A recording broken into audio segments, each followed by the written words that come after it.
Hello and welcome, everybody, broadcasting to you live from the Orion spiral arm of the Milky Way galaxy, the solar system, planet Earth, North America, the United States of America.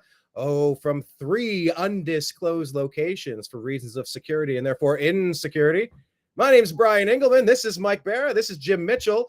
And this is Strictly Football, powered by the Unhappy Hour Sports Show. Hi, this is Eric Metcalf, and you're watching. There you go, Eric Metcalf, one of the all-time great punt return players. Eric Metcalf. Underutilized players in the Bill Belichick regime. He left and went to the Falcons, and man, he lit it up. He was one of the most dynamic players you'll ever see, Eric Metcalf. Thank you for that little cameo there. That's good. And thanks for joining us on week 18. My God, gentlemen, this is the end of the regular season. We have 1 week left. So what we're going to do is we're going to discuss everything we learned in week 17. We're going to prognosticate, looking forward to what we could expect for this week, week 18. And in doing so, we got Jim here because Jim likes to give us information and statistics and weather and I don't know, intuition, gut instinct. I don't know where that plays in, but betting tips can really just tell you, here's what it's been over time. Past performance does not indicate future performance or whatever they say when the T. Rowe Price or Charles Schwab want to remind me at the end of the commercial. Indicate future performance. Yeah. Yes, exactly. Especially this week.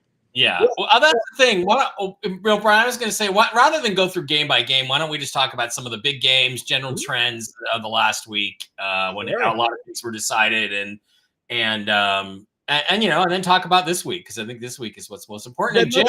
Then let's say this. Just because of the timeliness of it, there is a game going on right now, and that was impacted from an attack in New Orleans. Before we get into all of this, since this is actively happening now, and we can't really put to bed last week until we continue this game on ESPN. Do we have a score? Notre Dame, Georgia. What's the score?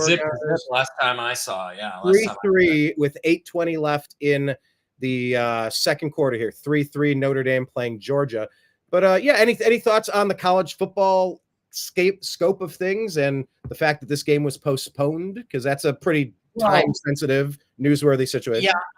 I mean, first of all, I wouldn't have postponed it. It seemed like the situation was well in hand. But, look, let's go back to how, yesterday we got tons of lies about the Las Vegas bombing at Trump Tower. We got lies all about the New Orleans thing. Yeah. We have incompetent DEI hires as the chiefs of police and representing the FBI. We had an FBI agent with a fucking nose ring who couldn't even speak English, basically. The whole thing was a joke. The game should not have been canceled. Just increase the security around the stadium, play the fucking game yesterday.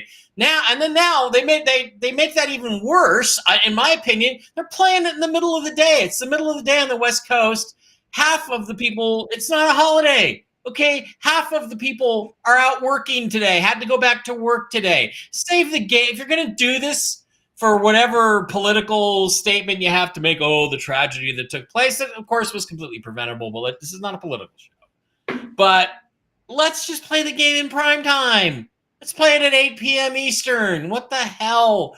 I agree that the game should have been played. I've been an event promoter myself, and I've had to put the security team together for an arena concert with the MTV Campus Invasion Tour, for example. 4,300 seats sold in a college arena, $100,000 show, and a whole bunch of security detail and 18 tractor trailers pulling up in different places. I mean, it's the amount of moving parts is almost unquantifiable. So when you're talking roughly 80,000 people in the Sugar Bowl, they've flown in from parts unknown. They have hotel rooms. They have a work schedule. They have babysitters. You have the sponsor. What are you doing postponing the game? You have unless you prepare a secure facility. And it's something unusual. I'm sorry. All right, this is 2025. Since 2 terror attacks in September 11th, you've had 24 years to figure out how your massive stadium and ecosystem of your city can be maintained for security and control. Maybe you could put up the traffic barriers.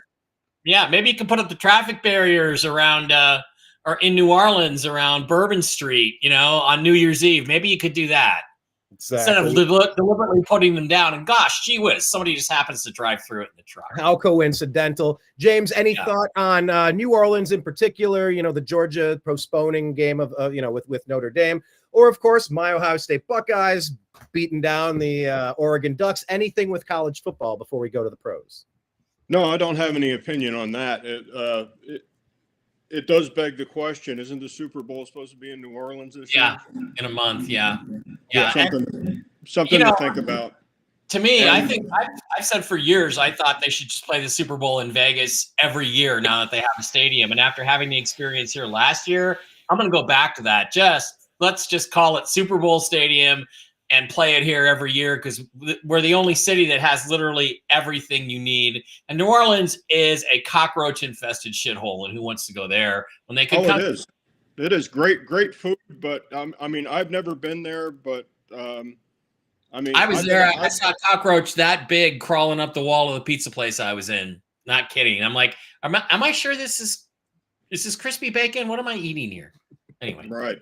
I mean, I've been gone out of the business for 12 years now, and when I was working, I mean, the FBI stats had New Orleans every year in the top 5 most dangerous cities, and as far as I know, that has not changed.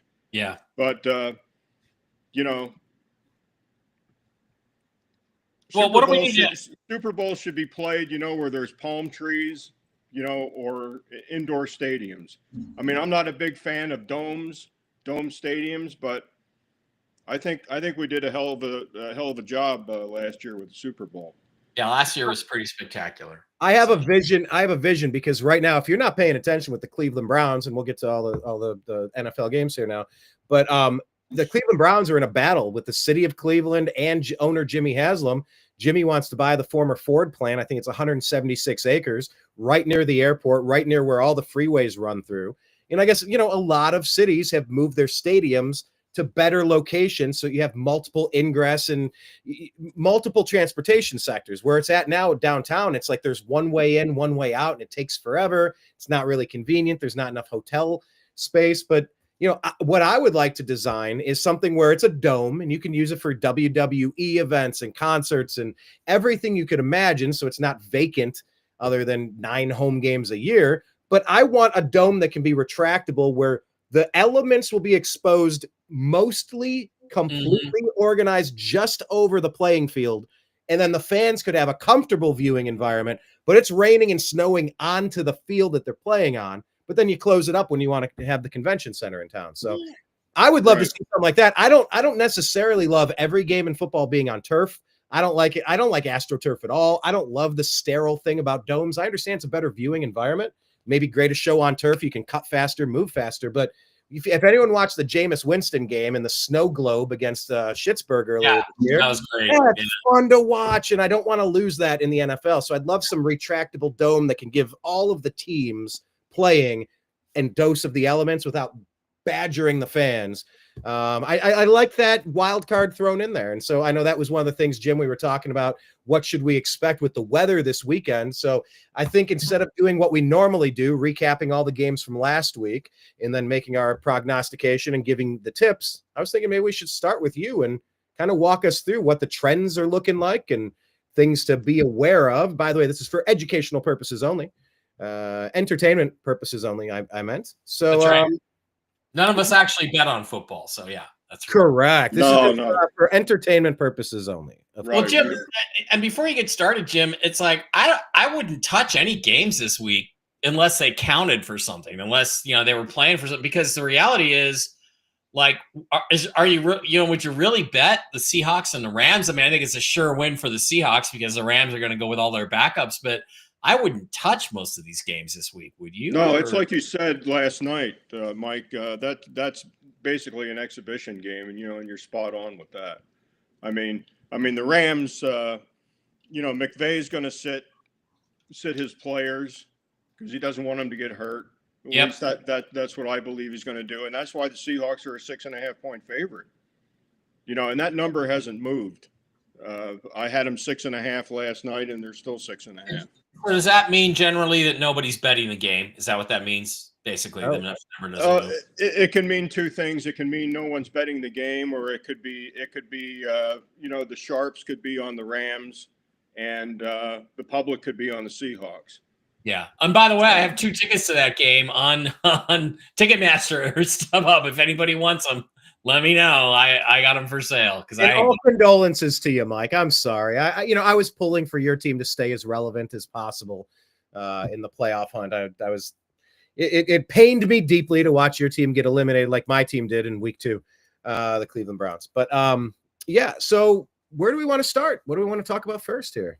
These unbettable games, these wild card games that we have. We could start with the morning games. The rotation schedule that I have printed out, it's kind of jumbled up with no exact times, but I have the times of the games here. The Chiefs and the Broncos, we can start with that. Do you guys want to go ahead and go with the trends now? Yeah. Okay. The temperature of that game is supposed to be partly cloudy and 38 degrees at Denver. That's going to be a morning game. It's going to be 10 o'clock in the morning. Historically, and again, it's like Mike said, depending on what these teams have to gain and what they, as far as getting in the playoffs, like the Saints and the Falcons, that's going to be 2 important games there. The Chiefs and the Broncos right now are a 10.5-point favorite, which is, during the regular season, you wouldn't see that number at all, especially with the Chiefs. The Chiefs are 3-7 against the spread in 2024, the last 8 games.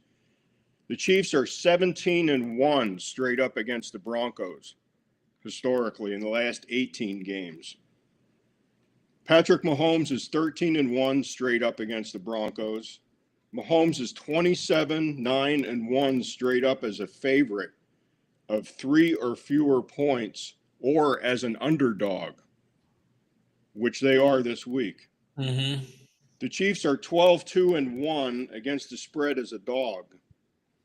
The Chiefs are 11-4 straight up as a dog.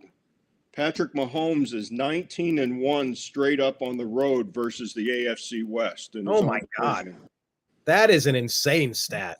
Yeah. It is. Oh my God. That is absolute domination. That's what you call a trend. Of course, Donald Trump was also 19-1 against Joe Biden in 2020 for the so-called bellwether county, which always correctly predict the winner of the White House. But for some reason, maybe involving, I don't know, zebra-colored shirts, zebra-striped shirts, that didn't happen in 2020. It's a figure. That is a good trend. 19 out of 20 is a good trend. That's correct.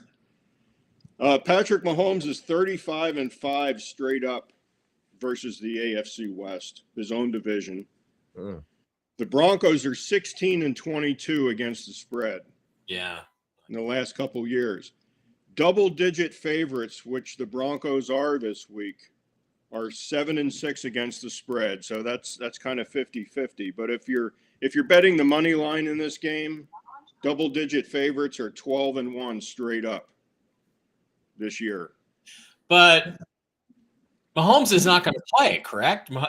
Doesn't Kansas City have the number 1 seed all sewn up in the AFC? I think it's locked up. Yes, that's correct. So then Mahomes isn't playing, so that stuff doesn't count. So this is going to be an easy Denver win, I would assume, unless Carson Wentz has the game of his life again, right? Right. Well, it's Carson Wentz. So take it for what it is. I mean, he can play. He either plays really well or he doesn't. Carson has won more Super Bowls than any of my Browns' favorite quarterbacks of my lifetime. So, okay. So, Jim, would you bet this game? No, I would probably stay away from this game, just from the primary fact from which you said, Mike, that the Chiefs have nothing to gain in this. Yeah. I mean, they've got home field advantage locked up, and they've got the bye locked up for the first week. So I wouldn't play this game. If you held a gun to my head, I would probably take the Broncos on the money line, just based on these stats. But but you're going to have to lay an awful lot of juice, just based on the point spread, to make any money on it. Yeah. So I wouldn't play this game at all. No. All right. Chargers Raiders. Chargers Raiders. Chargers are a 4.5-point favorite. The Chargers are 7-0 straight up versus losing teams this year. The Raiders are 10-6 against the spread versus their own division, the AFC West. So this again is a coin flip. If I had to bet this game, I would probably go ahead and take the Chargers, but I don't see myself playing this game at all either. This is just such a week of toxic opportunities. It's just with everybody sitting and the fates of franchises. You have how many teams now on top of the ones that have playoff opportunities clinched? You also have teams that are trying to quietly tank to lose for draft and jockey for draft position. It's just, this is the perfect shitstorm of who the hell knows what's going to happen. Yeah, exactly. Games. It's more power to anybody out there that's going to be strong enough or crazy enough to drop a bunch of ducats this week. But yeah, okay. Seahawks Rams. I think the Seahawks are an easy bet this week. You're not going to make much, like you said, Jimmy. But yeah, is it possible that the Seahawks go on vacation a week early? What do you think about that? I know Geno Smith has a bunch of makeable escalators in his contract, so he's going to be throwing the ball all over the place. What do you think? Yeah, I think you're correct on that. And again, there's they've got nothing to gain here. The Chargers have got a playoff spot locked up. The Rams. The Rams have a playoff spot locked up. And as far as the Seahawks go, usually in the last week of the season, you have players playing for their job. They don't want to look bad. This is their last hurrah for the season. They're not going to the playoffs, so they're going to be on the golf course or they're going to be in Cabo next week. So they're going to play hard. So the stats on this game, I have the Rams are 5-11-1 straight up as a home dog. The Rams are 23-9 against the spread versus the NFC West, not including the 49ers. So if you eliminate the 49ers out of their division. Well, okay. Kind of can't do that, but that's still a trend. Yeah. But that number does not affect the 49ers stat. That's when they play the Seahawks and the Cardinals. Right. So Mike, what do they say? What do they say about statistics? There's lies, damn lies, and statistics. Yeah, exactly. You can kind of eliminate one thing and make anything say anything if you're clever enough with the data. But right, yeah. All right. The really good stat in this is Matthew Stafford is 14-1 straight up in December. Yeah. So I'm sure he's aware of that also. But he's not going to play. So if he was going to play, that would matter. But I don't think it's going. It's going to matter. Right. Right.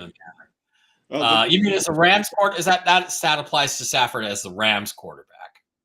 He's 14. Well, also with the amount of games, it's 15 games. So December, you factor in 4 games a week. How many years has he been with the Rams? Yeah, about 5 years. Yeah, 2018. Yeah, so it's probably all with the Rams. And maybe 1 or 2 games with Detroit. Yeah. All right. 49ers and Cardinals. 49ers are 4-1 straight up against losing teams. And the stat that I really love is that Murray is 1-16 versus the NFC West in November and December. If you can handle that. That's a big number. So neither one of these teams have anything to play for. So really, it's just the margin of the roster guys that are going to put in the effort. The other guys are going to be trying not to get hurt, right? And the Cardinals are a 4.5-point favorite in this game. So I kind of like this game to bet. on a parlay, I would take the 49ers plus 4.5 Yeah. in this game, just based on the fact that Murray is 1-16 versus his own division in November and December. Yeah. Which is outrageous. Bengals and Steelers. The Bengals are -1. They're a 1-point favorite. Steelers are 8-2 straight up versus the Ravens. Or check that. That shouldn't even be there. Should be, yeah. Okay. It shouldn't even be there. Steelers are 21-7-3 as a home dog. Mm-hmm. Steelers are 26-10-2 as a dog versus the AFC North. The Steelers are 8-3 straight up in night games. Now this is slated to be played 5:00 Pacific time. So this is technically going to be a night game. So it's going to be what 8:00 Eastern time. Yeah.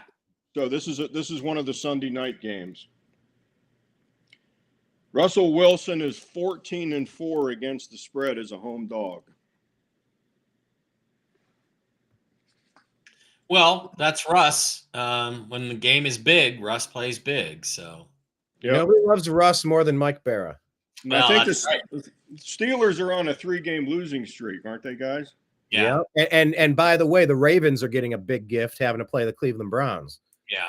You know, I mean, the thing is that, you know, the Bengals, it's a desperation game for them. The Steelers need it. Steelers have been very banged up. They got George Pickens back last week, a lot of tough circumstances. I don't think he's 100% yet, but man, I would take the Steelers with Pickens getting a little healthier in that game. I think if I had to bet it. Jimmy, would you touch that game? What are the Bengals have a shot? They're on the bubble. They need some other things to happen. Let me go look it up. Yeah, the line there is since he's given 2.5, and yeah, the Bengals have a chance. I mean, with Jamar Chase and Joe Burrow, they're having kind of an epic season that's almost ready to go to waste. But they've hung in. If you have a mathematical opportunity in the final week of the year, look, they need a little help to get in. But if you would have asked them 2 months ago, would they prefer to have this last game mean something? They'd absolutely be saying yes, you know? So I wouldn't NFL to go in and steamroll this game. I think they're the best team that could miss the playoffs. Yeah, NFL.com's got the Bengals. If they happen to win the game, they've got an 11% chance of going to the playoffs. It's better than 0. Right. And this, I believe this is also a morning game. Yeah, that'll be a game to watch. It's got to be 10 a.m., I would think, because that's when they normally play. So, yeah. Right. So the Bengals and the Dolphins are on the bubble. And if the Dolphins happen to win their game, they've got a 21% chance of going to the playoffs. But if the Broncos win, basically, I believe they're in. And the Dolphins are going with Snoop. They got a weird. They have a different quarterback this week, so the Dolphins are trying to get it done, but they have a different guy. The dog is going to quarterback the Dolphins this weekend. Is that? You know, I was looking at that last night, and Tua was non-participation in practice this week, and that's usually an indicator that he's not going to play. Yeah, Tua tag. So Tyler Huntley. Tyler Huntley. I believe Huntley played last week. If Tua was happen to play this game, you know, and I don't know if he's a game time decision or not. Just jumping to that game right away, the Dolphins are installed as a 1.5 favorite over the Jets. Tua is 1-9 straight up when the temperature is under 50 degrees. So the Dolphins go as Tua goes. And I got a little glimpse here. They're saying McDaniel's saying that Huntley needs the reps and nothing is set in stone yet. Tua hasn't been ruled out and he's still practicing on a limited basis, while McDaniel said the team will adjust if Tua can play. So they're saying more answers tomorrow on Friday. So keep your eyes peeled on that. But that's a huge difference. Yeah. As Tua goes, the Dolphins go. And right. That killed me in fantasy football because I drafted Tyreek Hill in my first round, and my God, that guy could barely get me anything until the last couple weeks when my season was basically shot. Because, yeah, Tua has not been reliable. He hasn't been able to stay healthy, stay in the game, and that's why the Dolphins are not a playoff team. They're on the cusp. They're on the bubble. They're sitting there with the Bengals needing some help, you know? Mm-hmm. Did you say playoffs, Brian? Playoffs? Playoffs. Talk about playoffs? I just hope we can win a game. Thank you. I love that quote. It's one of my favorites of all time. Type it in the comments if you know what we're talking about there. All right. Vikings-Lions, the game of the week. And I'm convinced that the Rams' so-called interception against the Cardinals, which was an incomplete pass, was allowed to stand because the NFL really wanted the Vikings and Lions for Sunday Night Football and didn't want the Seahawks and Rams for Sunday night. So, Jim, what do you think about this Vikings-Lions matchup? Well, the Lions are a 2.5-point favorite at home. The Lions are 36-10 straight up. Pretty good. Imagine being a favorite over the Vikings, though. The Vikings are almost unbeatable. Like, that's how good the Lions are. It's hard to comprehend. Those are some incredible teams. Yeah, they've got the exact same record. They're both 14-2, and they both want this game. So this is going to be a football game. I mean, Jim, what is it? They're either going to be the number 1 seed or that they're going to drop all the way to 5th. The winner is the number 1 seed. The loser, I think, is a wild card. Yeah, the loser goes home. Could you imagine? The loser is a wild card. They play on the road. Yeah, well, one has to be a wild card because only one team from each division can be listed as a division winner. So they would automatically be a wild card. I didn't realize they'd be dropped all the way to the 5th position. Yeah, yep. Wow. I think that's they'd have to be if they were a wild card. And right now, the Lions are the 1st seed. The Vikings are the 5th seed. That's correct. And you saw after Ohio State lost their game to that team up north, when they seeded the brackets, Ohio State got number 8. Yeah. I assure you that Oregon, who lost to the Buckeyes by 1 point, by 1 second, because they couldn't clock the ball and kick their makeable field goal, I assure you Oregon did not want to play number 8 Ohio State. They were hoping for a real seeding. But as they kind of figure it out, you have Boise State getting buys, and winning your conference gives you a bye week, but far better teams are sliding back down. It's a quirky system, but it works, and it creates entertainment. I think that's what we're all about. Now, What about this, Jim? If I'm not mistaken, the Lions played on Monday night, and then they have to play Saturday, so they're on an uber short week, and the Vikings have 6 days to prepare for this game. So they have an extra day preparation. Does that give the Vikings, do you think, an advantage in this game? I wouldn't say they have a huge advantage. As you know, if they both played on a neutral field, home field advantage is usually 3.5 points. So if they played on a neutral field, the Vikings may be installed as a 1-point favorite based on the number. Okay. Because the number is 2.5. Yeah. So I really don't think with this team that one day is going to make a difference one way or the other. The Lions played Santa Clara last week. Was that right? Yeah. Yeah. Who are a physical team, so it takes a little something out of you to play them. There's no question. Right. The Lions and the 49ers are both 2 physical teams, and usually what happens the week before affects that team playing the next week. Mm-hmm. So, and that's based both on the Lions and the 49ers. In that game, again, the Lions are 11-5 against the spread this year in 2024. Right. The Lions are 25-9 against the spread at home. And Jared Goff is 35-12 against the spread indoors. Okay. I'm taking the Vikings. All right, let's move on to the next game. Saints Buccaneers. Again, a game with playoff implications for the Buccaneers. They are still in. I think they're in the 7th spot right now. Yeah, I mean, fourth spot right now, but they have to win to stay. They win and they're in, right? They win and they're in. Yeah, because Right. If they win, they've got a 99% chance of going ahead and getting a position as far as the playoffs. The ones that are the Falcons and the Buccaneers are battling for that last position.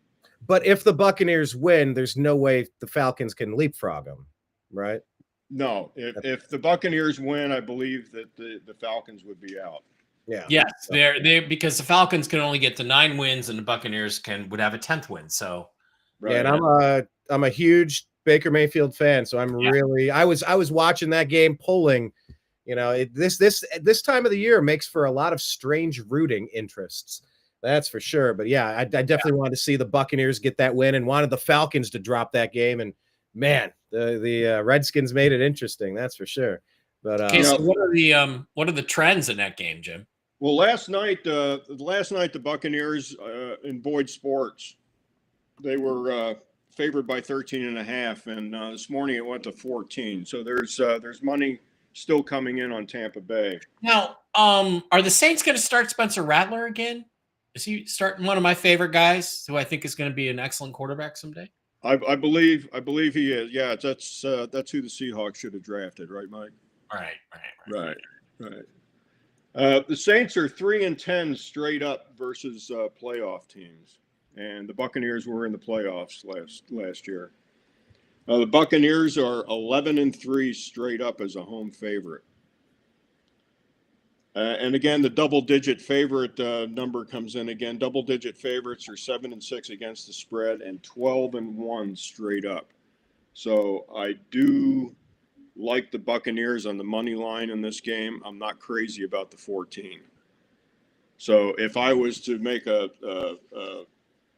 4 or 5 team parlay just for shits and giggles, I would go ahead and put the Buccaneers on the money line just to win the game. Yeah, because they're one of those teams that they're so close with the Falcons breathing down their neck. They sort of have to get this game.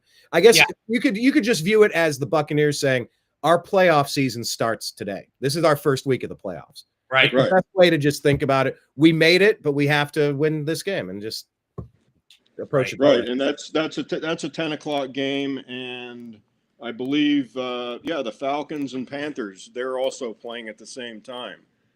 So, they're going to have the TV on in the locker room, at halftime, and they're going to go in, and they're both teams are going to know what the scores are of the other teams, and where they stand. Yeah. So they're both going to be playing their asses off.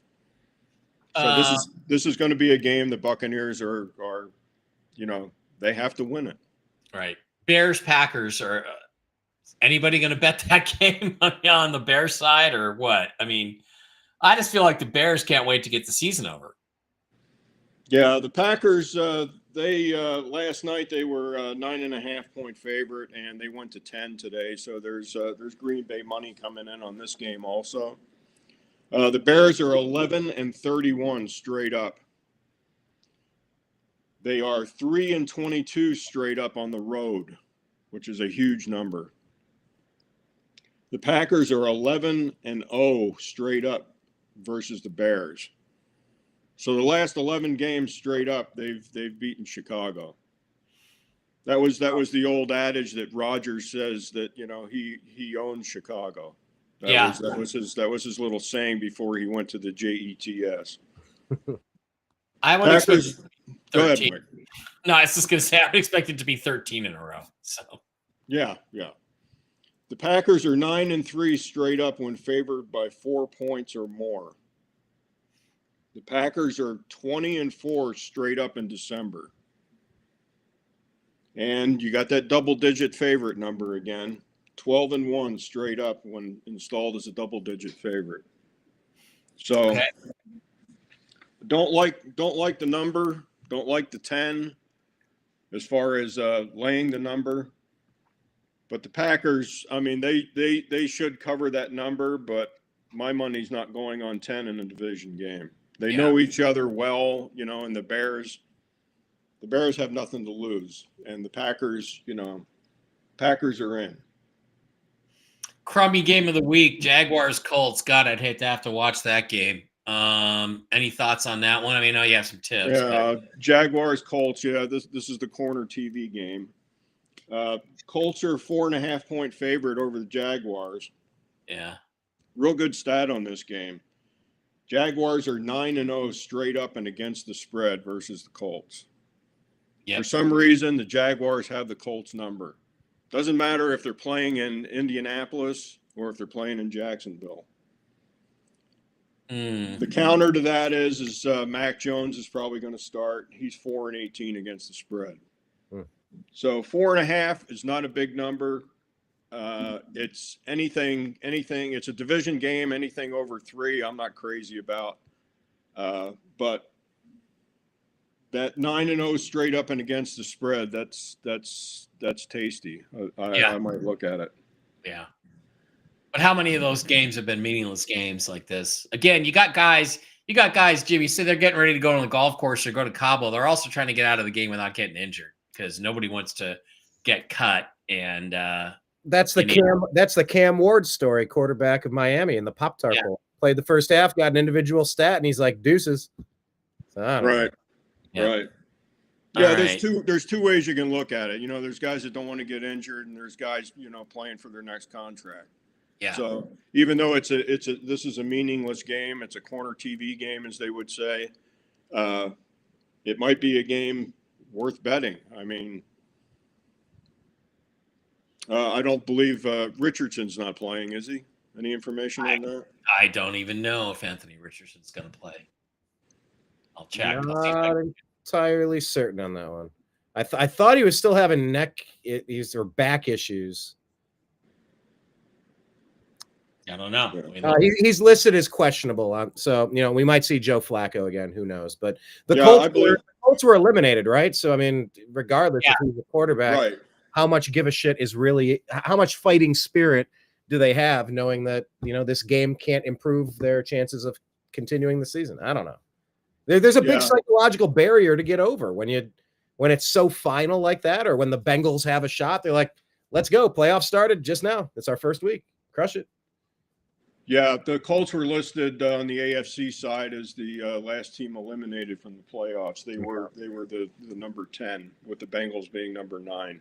And the Bengals are still in it, and the Colts are out. Being their record is 7-9, so they're not going anywhere. So it's really the Denver Broncos then. They're that only team on the cusp that if they lose and the Bengals win, that's how that shakes out. Is that right? Well, the Dolphins and the Bengals are on the bubble. I mean, if the Broncos lose against the Chiefs, the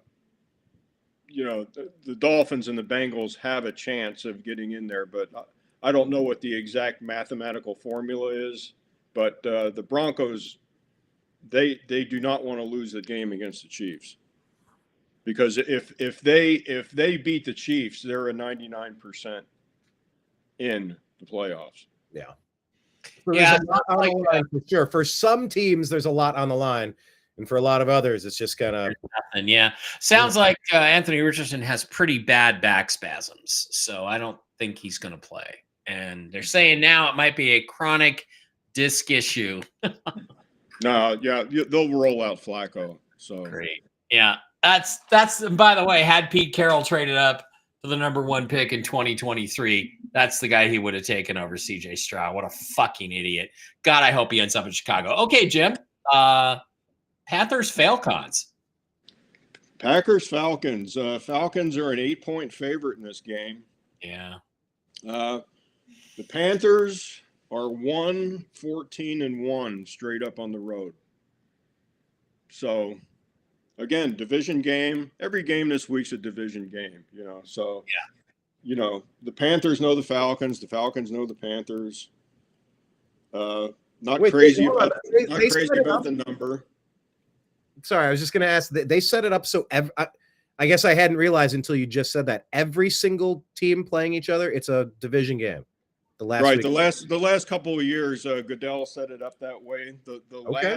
It makes every game interesting. And Mike brought up the other day to me that there's no Monday night game and there's no Thursday night game on the last week of the season. So everybody is pretty much on the same level, depending on if they play Except they do have the 2 games this Saturday, and I think it's an extraordinarily I believe the Vikings game, Vikings Lions game is Saturday, and I think it's really unfair. The two games that are Saturday, January 4, Browns at Ravens, Bengals at Steelers. So it's the AFC North. Okay, those are Saturday. Okay, so I had that wrong. So I didn't even know that until you said that, because I've checked out on this season, and I'm looking more toward Cam Ward and different players to draft, obviously. But yeah, I didn't realize that Saturday AFC North plays. Okay. Okay. All right. Wow.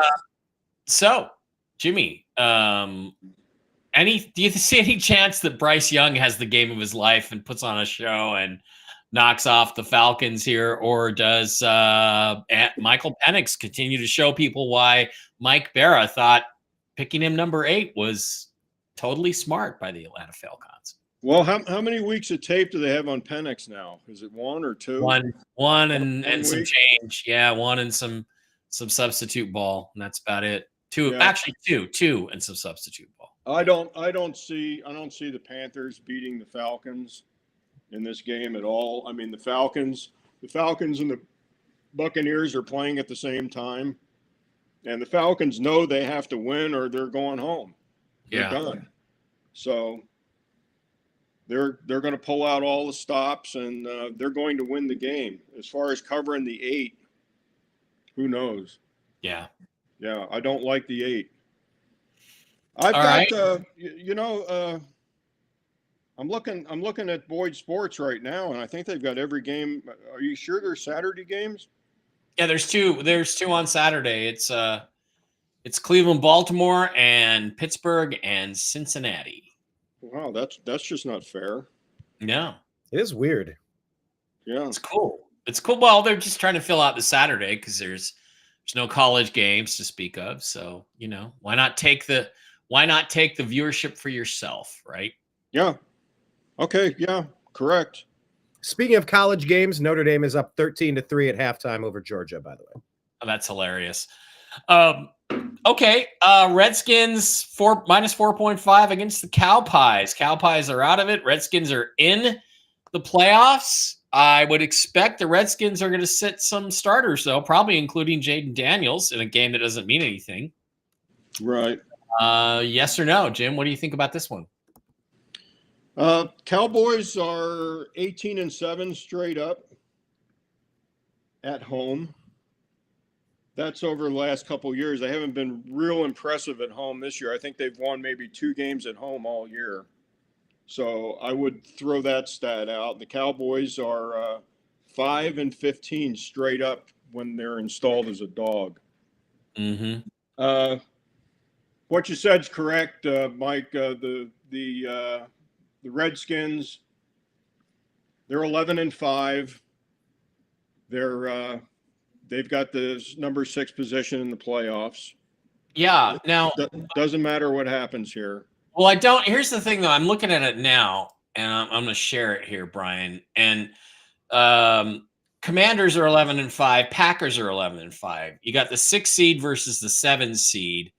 If the Commanders win, they're facing the Rams, which is the easiest matchup you could have in the wild card round. I don't know. The Commanders might play everybody, because if they can maintain that 6 seed over the Packers, they get to play the Rams in the first round. The Packers have to go to the Eagles and play them. So I got a feeling the Commanders are going to be on this one to win that game, or the Redskins, as I like to actually call them. Yeah, that would be incentive.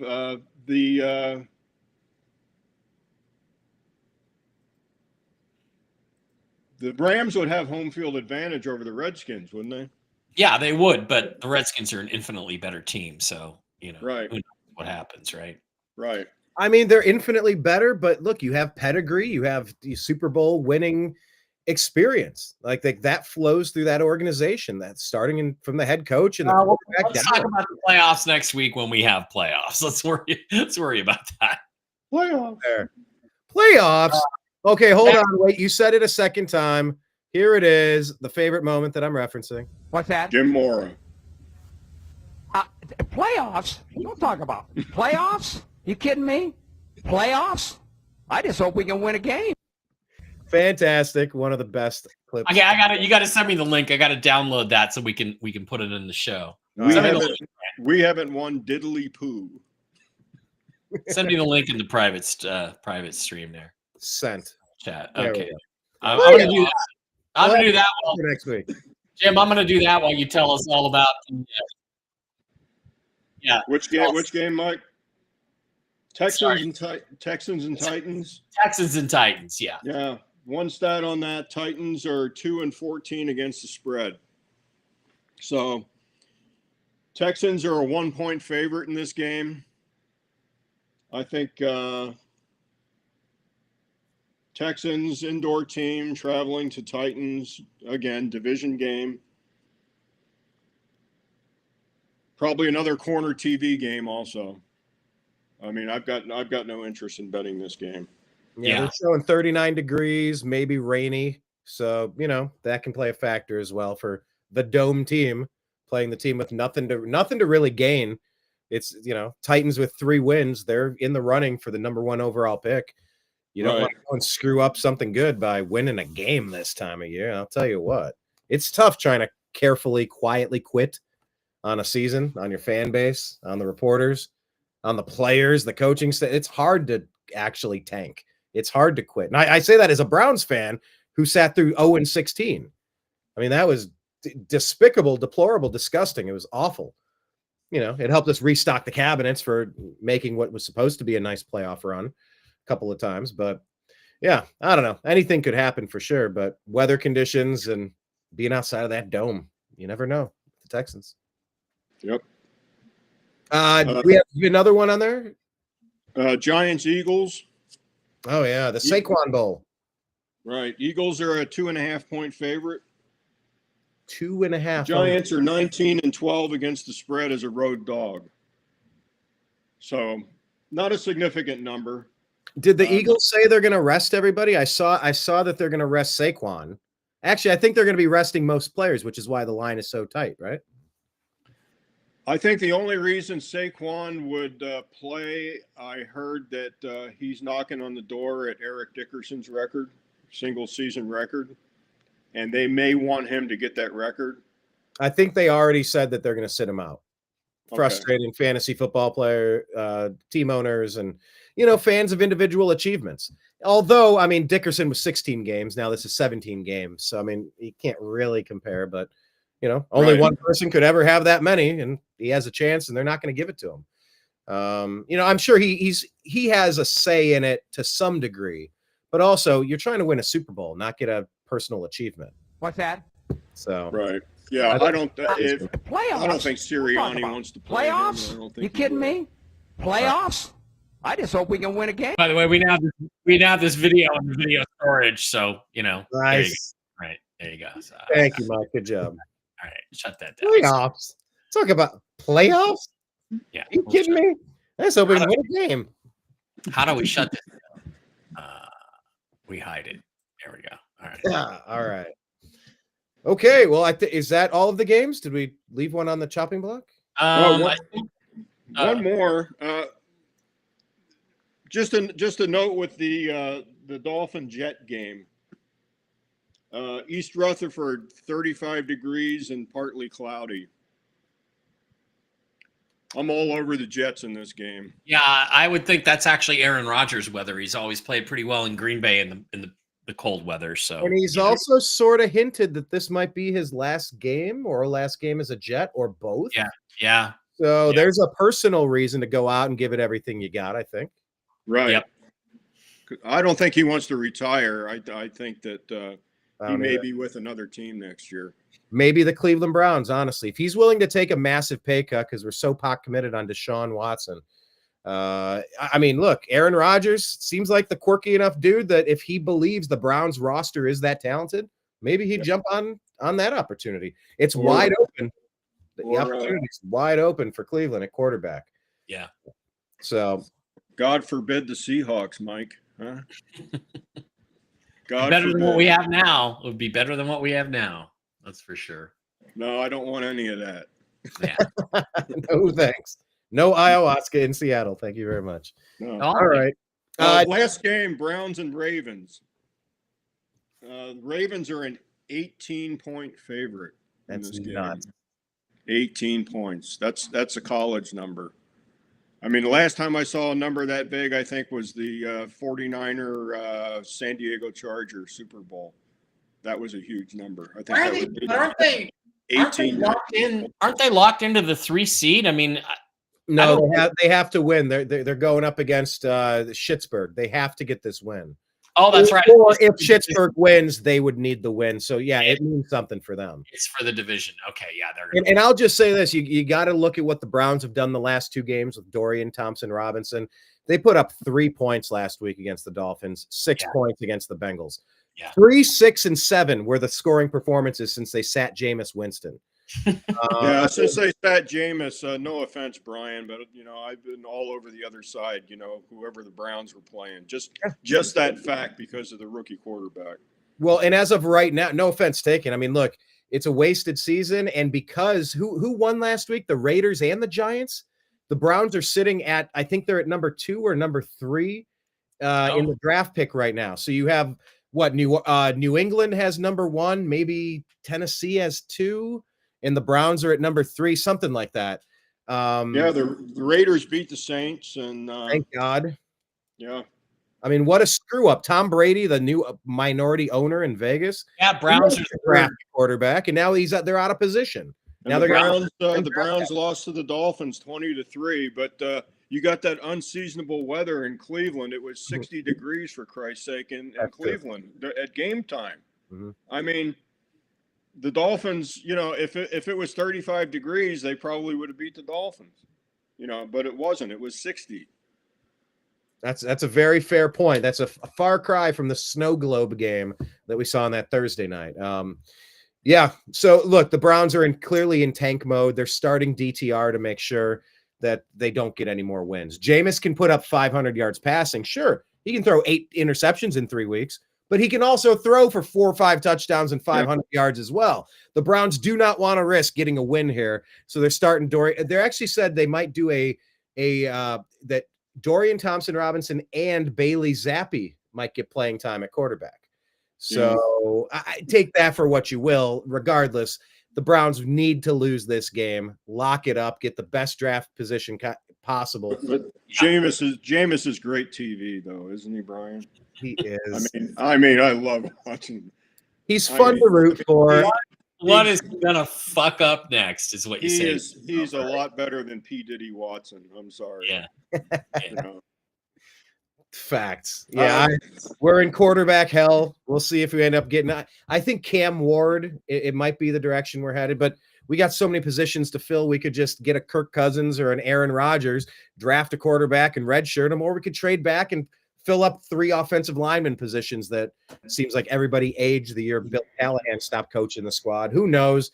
I'm okay with trading back. I'm not completely sold on Ward or Sanders at quarterback.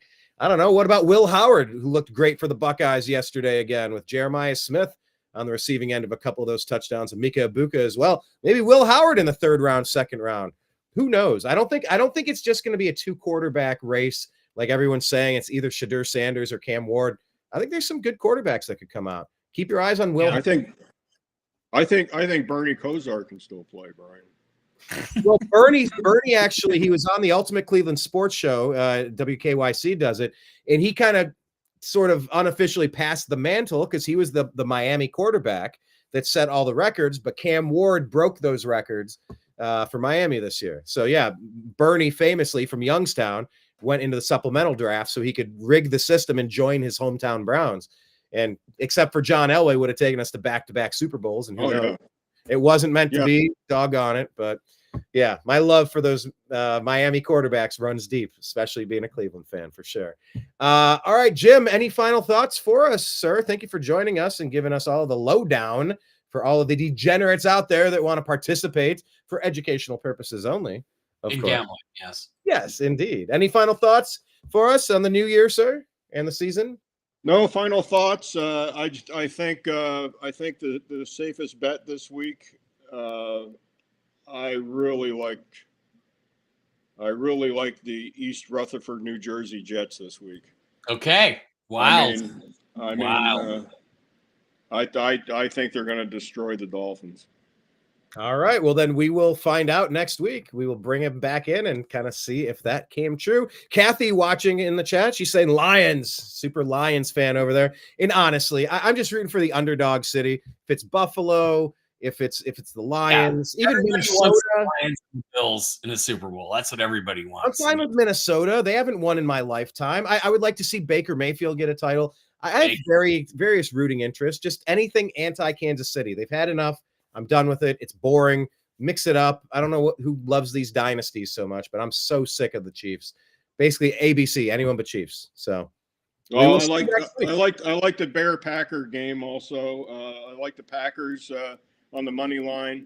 My daughter Angie, I mean, she's the biggest damn Packer fan I've ever seen. I mean, she's got every she gets all dressed up and sits in front of the TV and watches the game. And the Packers and Bears, I mean, she's going to be all over that, but I don't like the 10.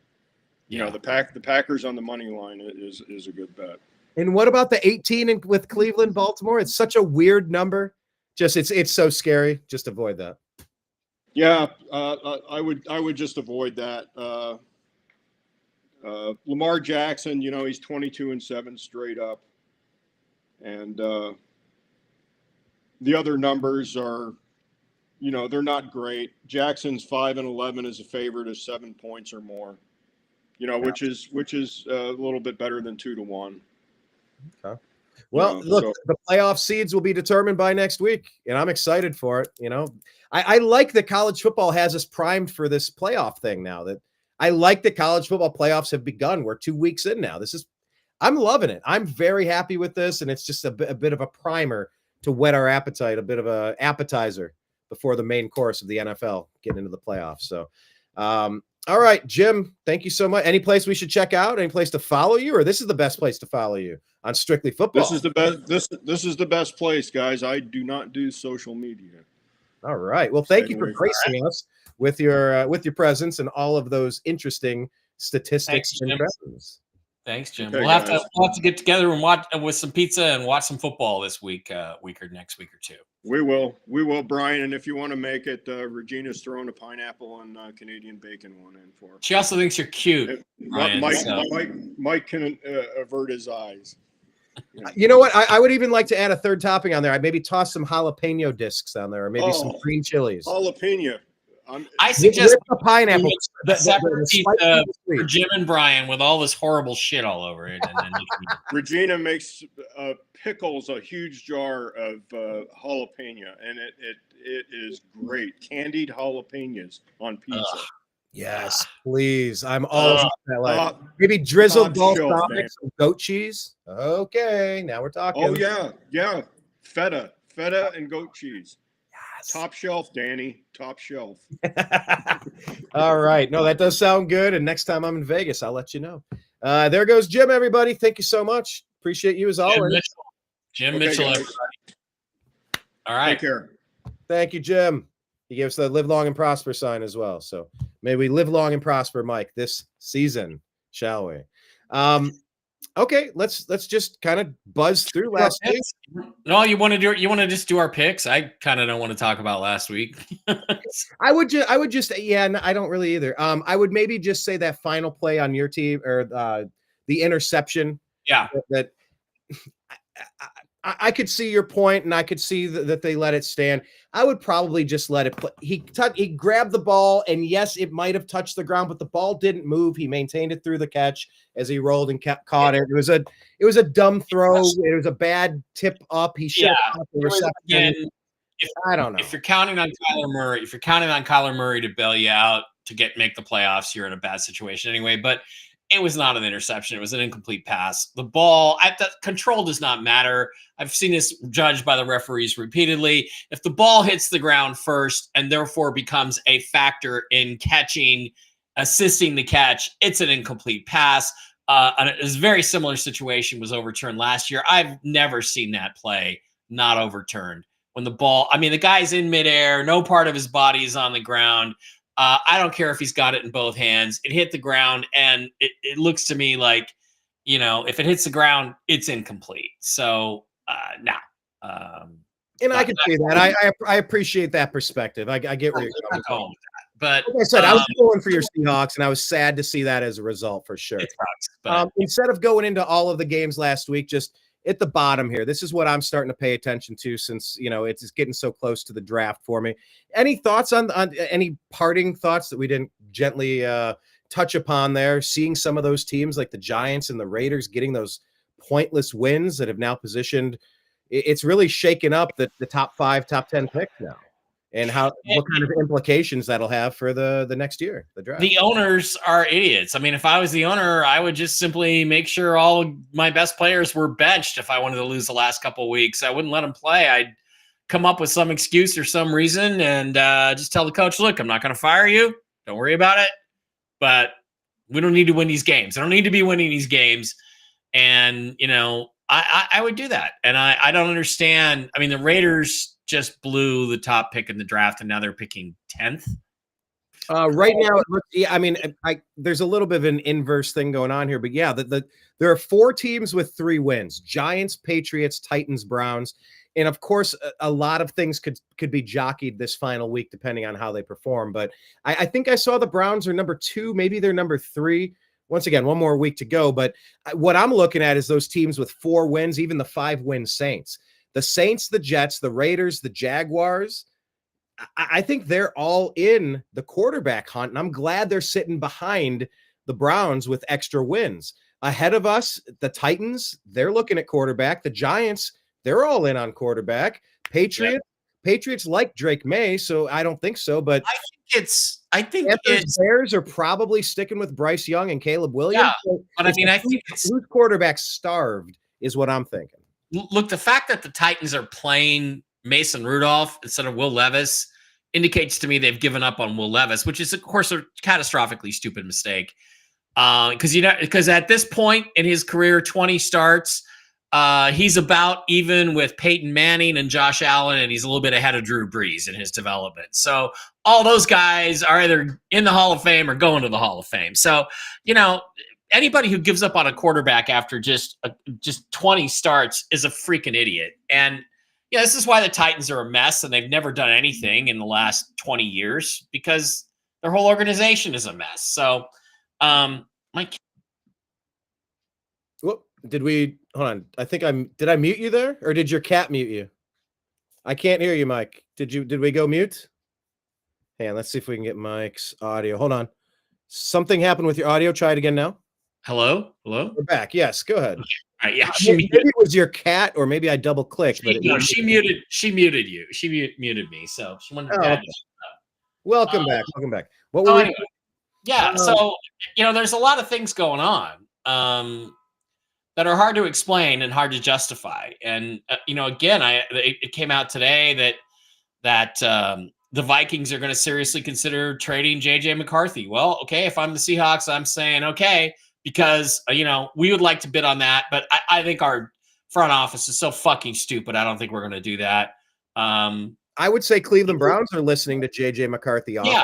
He's a former first-round pick who had a catastrophic knee surgery. So is he a second? Do you have to trade a second to get him? Are they asking a first? What could you?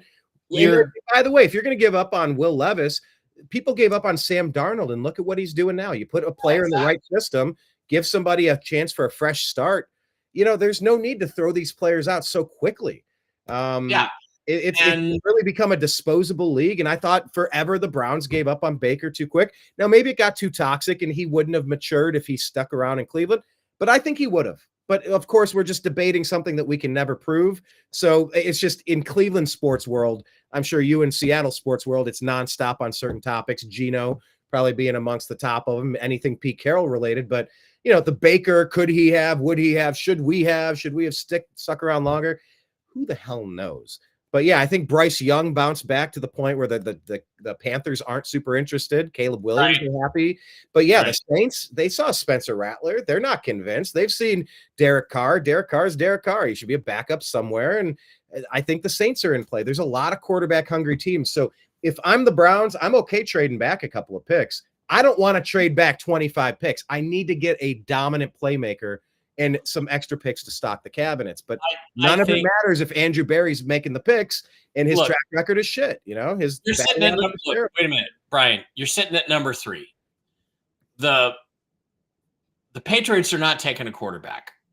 They want either what's his name? No, they will have Drake May, but they're going to want Hunter, or they're going to take the other guy, Genty, or what's his name? Genty? Gianti.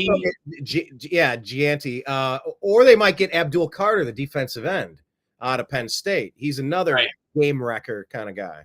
Right. So I think, I think that you can see a trade. I think that the Browns, if they're smart at number 3, should trade up to the number 1 pick to take Sanders. I really do. I don't think Sanders is a great player. I don't think he's as good as Caleb Williams, but I think that the Browns' need is so great that, and they're stuck with Deshaun for a few more years in spite of what they did with his contract. Yeah.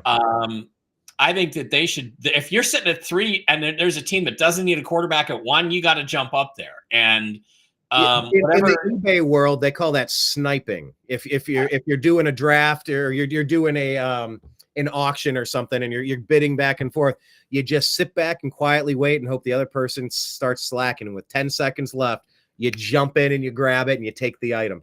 You're right. Yeah. If the Browns are smart enough to trade up, maybe they could organize a way to drop back pick after pick by trading players back. There might be a way to do it. We've all seen Draft Day with the Cleveland Browns and Kevin Costner. Maybe not the best movie, but it's kind of fun.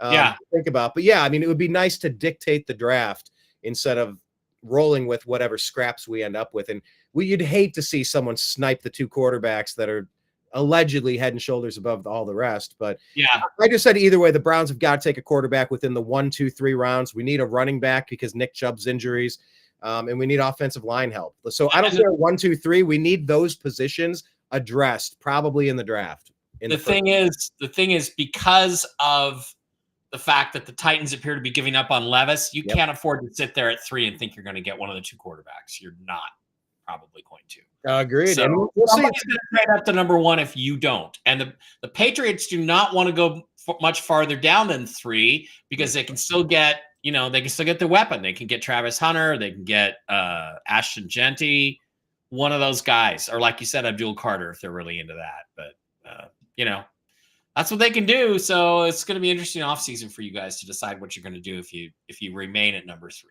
Yeah, and they put up a bit of a united front. Remember, they gave the general manager Andrew Berry and Kevin Stefanski. Stefanski's dad was the GM for NBA teams like the 76ers and somebody else. I didn't really quite realize that, but yeah. No, I didn't know that either. Yeah. So anyway, we will chart that. We'll know obviously the final draft position after this week. So Mike, do you want to pull up your picks for last week and this week? And we'll compare. I finally won a week. I'm super excited. Not to you did. I was 10-6 and you were 14-2, which ties for the best week of the year with me. So good for you, buddy. I'm peaking at the right time. You finally pulled it around by doing some crazy shit I didn't agree with, but it ended up being a good pick. So I'm a madman in the best possible way, Mike. All right, let's move on to 2024 week 18. Cleveland, Baltimore, Saturday. That's easy. Baltimore needs the game. They're a much better team. They're going to win it. Bengals, Steelers, both teams kind of desperate. I do like the Steelers to break their losing streak at home and win. Buffalo, New England. I know Buffalo doesn't really have a lot to play for here, but I do think they're going to be good enough to beat the Patriots. Falcons have to beat the Panthers. They probably will. Packers, Green Bay. Packers need the win. They're going to win.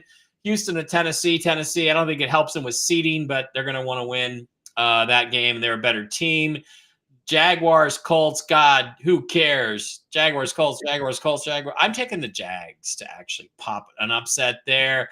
Saints, Tampa Bay. Tampa Bay is going to win, but I sure hope that Spencer Rattler has a really exciting game and shows everybody what he's capable of. Eagles. Have you seen the side-by-side of Spencer Rattler and Patrick Mahomes? They say Spencer Rattler, like if you look at them, it looks like Spencer Rattler is if you ordered Patrick Mahomes off Wish.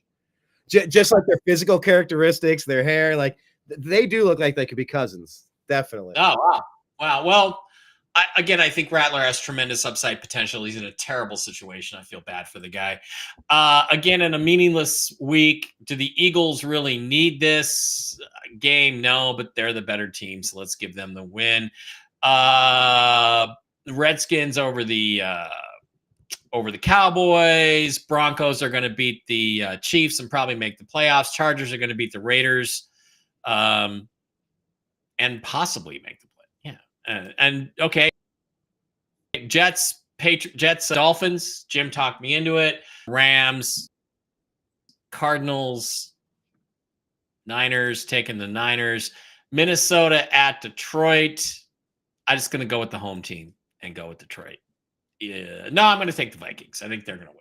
So I think the Vikings are going to ruin the Lions season and upset them. So those are my picks for this week. All right. Thank you, Mike. By the way, an update in the Sugar Bowl. It's 11:48 left in the third. Notre Dame extending their lead 20-3 over number 2 ranked Georgia, if you're paying attention. That's funny. That's funny. Oh, the SEC is so great, man. They can't. I'm so tired of hearing that SEC stuff. Luckily, Catholic Indiana. We haven't had that for a while. So here's Spencer Rattler. Don't they look like Mahomes off Wish? Yeah, the Lifetime movie version of Patrick Mahomes. That's pretty funny. Yeah, they are similar. They could be cousins, is what I'm saying. Okay, yes, here we go. Look at that. Week 17, 14-2. Absolutely astonishing. Very happy for that. That improves my record to 135 and 121. I was not very respectable most of the year, but I've been pulling the pieces together to make it respectable, Mike. I've bounced back a little bit, and now we enter week 18. It's not over yet. I guess we can pick the playoffs too. That's good as well. Okay, Cleveland, Baltimore. I am going Baltimore because at this point, like I said, I am rooting for the loss. The Browns have to make sure they get this loss and just rebuild properly next year. They don't have anything to gain. I'm picking Baltimore in this one. Cincinnati, Pittsburgh. Once again, momentum, motivation, and plus a 10-6 Steeler team. How are they 10-6? I just don't see it. And how are the Bengals? Remember, the Bengals were AFC champion. What were they, back to back? And they went to a Super Bowl with Burrow. Don't forget that they're a good team. So I'm going to pick the Bengals to get this win over Schittsburg in Schittsburg. Buffalo, New England. New England's just in that same spot the Browns are. You don't want to win this time of year. But the Patriots, unfortunately / fortunately, they have such a pedigree in that building. They know what it's like to win Super Bowls, and the Bills are kind of set where they are. They're going to rest some players, and I'm going to pick the Patriots in this one. Patriots are at home. It's a divisional game. I'm going to pick a weird upset here that's going to help the Browns draft stock, and I'm going to do the same here with Carolina. At 4-12, I think they're a little bit better than their record says. And look, I've seen some nice stuff out of Michael Penix, but I'm going to pick this upset here, and we'll see how it shakes out. Expecting the Falcons to lose. Chicago at Green Bay. I'm picking Green Bay to take this one down. I just I couldn't possibly pick the other side. Houston, Tennessee. Yeah, once again, no quarterback play to speak of. Picking Houston in this one. Jacksonville, Indianapolis. The Colts are the better team. Especially with Joe Flacco, who is elite at quarterback, likely playing this game. Yeah, this game means everything to Tampa Bay, Baker Mayfield, and the Buccaneers.